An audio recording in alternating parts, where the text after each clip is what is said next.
My first experience with Chabad of BuckTown actually was almost 2 years ago.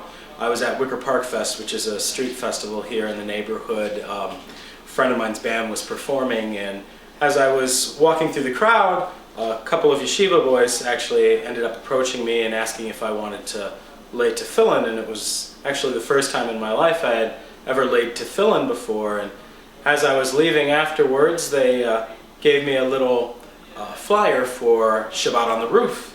And so I had it and put it in my backpack and thought about whether or not I was going to come, and decided I would, and came, and everyone just made me feel really at home and just started coming every time there was a special event. And before I knew it, I was in weekly Parsha classes and BuckTown Yeshiva, and I'm here about 3 or 4 times a week, and it's just been really great. Chabad of BuckTown has really helped me to grow in my Yiddishkeit. That's it.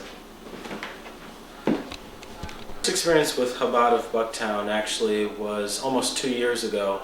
I was at a street festival called the Wicker Park Fest here in the neighborhood.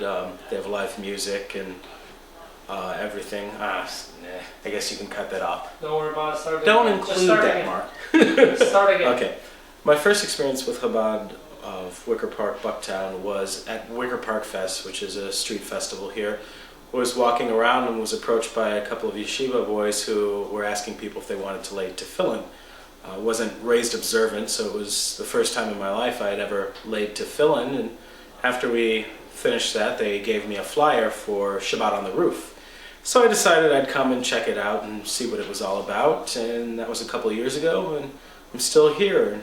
Since then, became involved in weekly Parsha classes and BuckTown Yeshiva on Tuesday nights, and Rabbi Yosef also helped arrange for me to get my own set of tefillin, and started laying tefillin myself, and just have been growing in my observance and in different mitzvahs. So what can I say? I'm very glad that I found Chabad of BuckTown.